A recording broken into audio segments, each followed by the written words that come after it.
Hello every one. இப்போ நம்ம MS எக்ஸலில் கோ டு ஸ்பெஷல் பற்றி பார்க்கலாம். அதுக்கு முன்னாடி யாராவது சப்ஸ்கிரைப் பண்ணலன்னா சப்ஸ்கிரைப் பண்ணிக்கோங்க, லைக் அண்ட் ஷேர் பண்ணுங்கள். ஃபார் எக்ஸாம்பிள் இந்த டேட்டா இருக்குது, நேம் அண்ட் நம்பர் மிக்சடாக இருக்குது.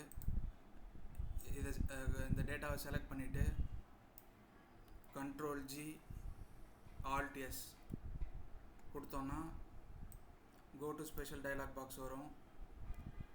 வந்ததுக்கப்புறம் இந்த ஃபார்முலாஸ் செலக்ட் பண்ணிவிட்டு அதில் நம்பர்ஸ், லாஜிக்கல்ஸ், எரர்ஸ்லாம் அன்செக் பண்ணிவிட்டு டெக்ஸ்ட் மட்டும் டிக் மார்க்கில் இருக்குது.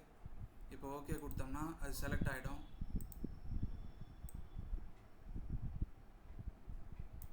Ctrl+G Alt+S.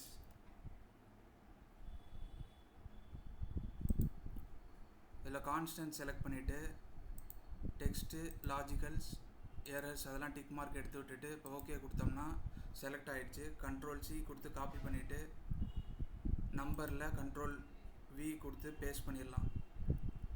இப்போ மறுபடியும் அந்த டேட்டாவை செலக்ட் பண்ணிவிட்டு Ctrl+G Alt+S கான்ஸ்டன்ட்ஸில் போயிட்டு டெக்ஸ்ட்டு மட்டும் டிக் மார்க் கொடுத்துடலாம். ஓகே கொடுத்தோம்னா எல்லாம் டெக்ஸ்ட்லாம் ஹைலைட் ஆகிடுச்சு. Ctrl+C கொடுத்து காப்பி பண்ணிவிட்டு நேமில் Ctrl+V கொடுத்து பேஸ்ட் பண்ணிடலாம். இப்படி நம்ம கோ டு ஸ்பெஷல் யூஸ் பண்ணி மிக்சடாக இருக்கிற டெக்ஸ்ட்லேருந்து நம்பர்ஸோ டெக்ஸ்ட்டோ நம்ம எடுத்துக்க முடியும், எக்ஸ்ட்ராக்ட் பண்ணி எடுத்துக்க முடியும்.